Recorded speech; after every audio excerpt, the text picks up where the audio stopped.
안녕하세요. 마틀다입니다.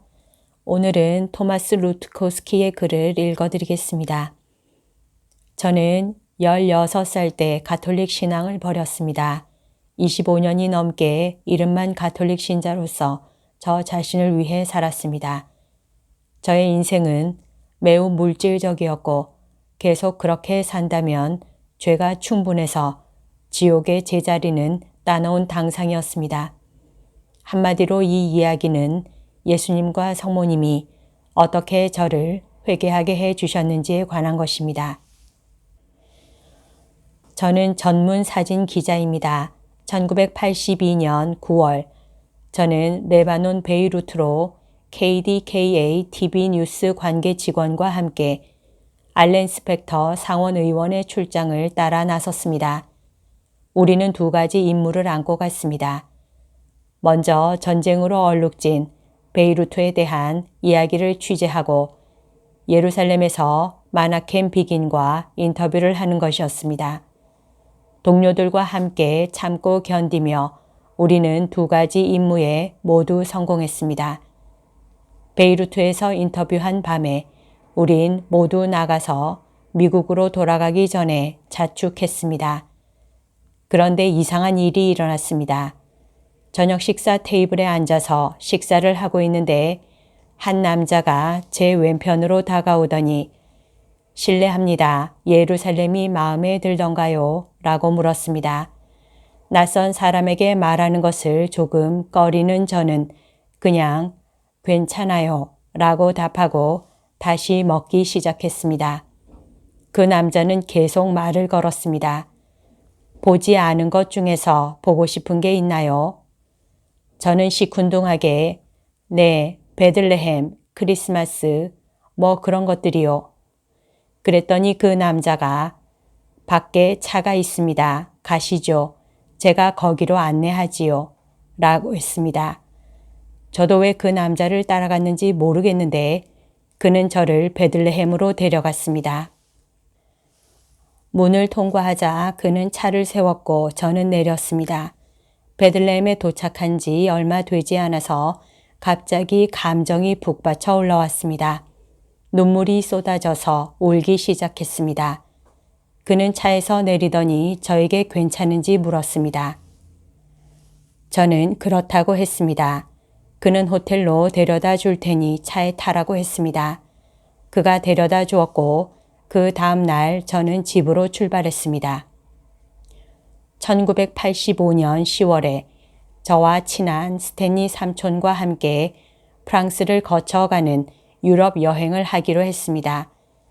여행 일정에 없었던 루르드라는 복되신 성모님 성지에 들르게 되었습니다. 이때도 이상한 상황들이 벌어지면서 우리는 그곳에 가게 되었습니다.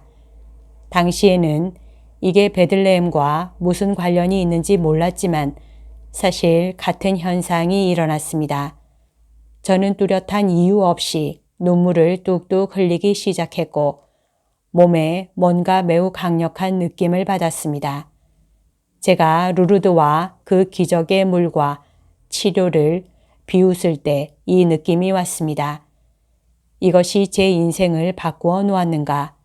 아니요, 불행하게도 그렇지 않았습니다. 1986년에 해외여행에 대한 갈증이 다시 생겼습니다. 아내와 함께 여러 유럽 나라에 휴가를 가는데 친구 2명이 동행했습니다. 2주 후에 친구들은 집으로 돌아갔습니다. 아내와 저는 스페인 마드리드로 계속 가서 프랑스로 올라갔습니다. 미국으로 출국하기 위해 포르투갈 리스본으로 가는 중에 또 다른 이상한 상황들이 생기면서 계획한 경로에서 벗어나게 되었습니다. 이번에는 파티마라는 복되신 성모님 성지에 가게 되었습니다. 루르드와 마찬가지 상황이 벌어졌습니다. 저는 복되신 성모님 동상을 보면서 말했습니다. 안녕하세요. 다시 저예요. 갑자기 눈물이 흘러내렸습니다. 루르드와 베들레헴에서와 똑같은 느낌을 받았지만 매우 거룩한 이곳을 3번째나 변하지 않고 떠났습니다. 1987년 8월에 스탠리 삼촌은 유고슬라비아 메주고리에 있는 6 아이들에게 복되신 성모님이 발현한다는 기사가 실린 작은 신문을 들고 우리 집에 오셨습니다. 제 주변은 무종교 분위기였기 때문에 저는 이 기사를 갖고 농담을 했지만 이 이야기는 저에게 이상한 생각이 들게 했습니다. 우리 회사 KDKA TV를 메주고리의 이야기로 설득할 수 있다면 해외여행을 하게 될 기회가 주어질 텐데 회사 반응은 부정적이었습니다. 끈질기게 설득하면서 피츠버그와 메주고리를 엮는 연결고리를 찾기 시작했습니다. KDKA 회사 사람들이 관심을 갖기를 바랬습니다. 찾다 보니 팻 가인저란 사람을 알게 되었습니다. 팻은 머시 병원에서 방사선 전문의로 일하다가 사제가 되려 합니다. 그 후 그는 예수 고난회에 들어가 서품을 받았습니다. 저는 팻에게 연락했습니다. 그의 놀라운 이야기를 듣고 나서 그가 저에게 준 책 평화의 모후 메주고리를 방문하다를 들고 왔습니다. 독서를 별로 안 하는 편이고 제가 가진 많은 신체 문제 중에 난독증도 있었기 때문에 한동안 책을 읽지 않고 들고만 다녔습니다.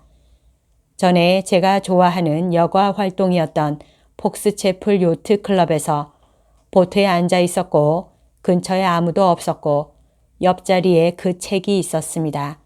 책을 집어들고 평소에 독서에 어려움이 있지만 이때는 그냥 별 문제가 되지 않았습니다. 저는 곧 메주고리의 성모님 발현에 대한 독서에 몰두했습니다. 이 책 3장에서 그해 남은 기간에 제가 할 일이 정해졌습니다. 이런 소리가 들렸습니다. 토마스, 내가 너를 베들레헴으로 데려갔고 내가 너를 루르드로 데려갔으며 내가 너를 파티마로 데려갔다. 이게 진짜라는 걸 모르겠느냐? 주님과 더 이상 소통할 필요가 없었습니다. 저는 그게 예수님이라는 걸 알았습니다. 그 심오한 계시를 받고 저는 바로 배에서 내려 가장 가까운 가톨릭 교회로 갔습니다. 사제를 발견하고 25년 만에 첫 고해성사를 받습니다. 그때 사제를 방문하고 나서 1987년 9월에 첫 메주고리의 순례를 가기 전에 저는 복되신 동정 마리아가 그곳에 발현하고 있다고 진심으로 믿게 되었습니다. 저는 첫 순례에서 성모님이 현존하심이 얼마나 진짜였는지 알게 됩니다. 첫 순례에서 많은 기적을 경험했습니다. 태양의 기적도 놀랍지만 제가 복되신 성모님 발현을 본 것에 비하면 아무것도 아닙니다. 저는 십자가산 위의 십자가를 바라보면서 성야고보 성당 뒤에서 묵주기도를 하고 있었습니다. 다시 눈물을 흘렸습니다. 그게 절정이라고 생각하는 사람도 있겠지만 그랜드 피날레는 그 주 목요일에 일어났습니다. 저와 같이 간 스탠리 삼촌은 치유 미사가 진행되고 있는 성야고보 성당에 가자고 재촉했습니다. 저는 치유 미사라는 것 자체를 거부했지만 일단 갔고 류마티스 관절염이 치유되었습니다. 잠깐 관절염의 통증이 엄청나게 느껴지더니 다음 순간 사라졌습니다. 또한 난독증도 사라졌고 오른손에 있던 사마귀도 사라지고 치질도 사라졌습니다. 이 모든 것의 영향으로 저는 집에 돌아와 메주고리의 순례 자리를 예약하기 위해 여행사를 찾았습니다. 제가 주님께 한 약속을 지키기 위한 것이지요. 주님이 저에게 해 주신 것에 그냥 감사하기 위해 여기에 100명을 데려오겠습니다. 라고 약속했습니다. 이듬해 저는 주님께서 저에게 맡겨주신 순례자 101명과 함께 메주고리에 돌아왔습니다. 주님께 말했습니다. 경제적인 게 아니라 당신이 누군가 마음에서 우러나 사람들을 이끌기를 원하시면 제가 고려해 보겠습니다. 그리스도께 삶을 바치고 메주고리의 메시지를 따라 살려 할 때 주님께 말할 때 조심해야 합니다. 그분이 말을 그대로 진지하게 받아들일 수 있기 때문이지요. 그분이 제 말을 그대로 받아들이셨거든요. 1990년에 저는 고스파 선교회라고 하는 복음화와 인도주의 활동에 전념하는 가톨릭 비영리 재단을 설립했습니다. 고스파는 크로아티아어로 성모님이란 뜻입니다. 하느님께서 저에게 말씀하신 것을 아무에게도 말하지 않겠다고 결심했지만 주님이 저에게서 그 말을 끄집어내셨습니다. 그분은 제 입에서 그 말이 나올 수밖에 없는 상황에 처하게 하셨습니다. 그로 인해 저의 인생은 많은 종교 활동을 하는 인생이 되었고 캐나다 전역의 교회에서 강연하기 시작했습니다. 1991년 4월에 저는 예수님과 마리아에게 평생을 바치기 위해 직장 KDKA-TV를 그만두었습니다. 주님이 저에게 말씀하신 게 1987년 8월이었는데 그 이후에 계속 저에게 말씀을 멈추지 않습니다. 그분은 매우 이기적이고 물질적인 사람을 매일 미사에 가고 묵주기도 15단을 바치는 사람으로 변화시키셨습니다. 저는 또한 성모님이 요청하시는 대로 일주일에 2번 단식합니다. 저는 메주고리에 계신 우리 어머니가 전하는 것과 똑같은 메시지를 세상에 전합니다. 하느님이 계심을 말하기 위해 내가 왔다고 말입니다. 제가 25년 동안 어떻게 그렇게 바보였는지 저도 이해가 안 됩니다.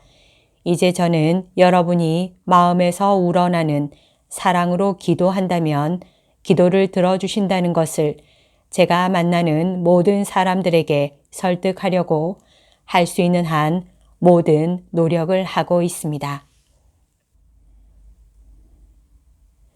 여기까지가 오늘 들려드릴 내용입니다.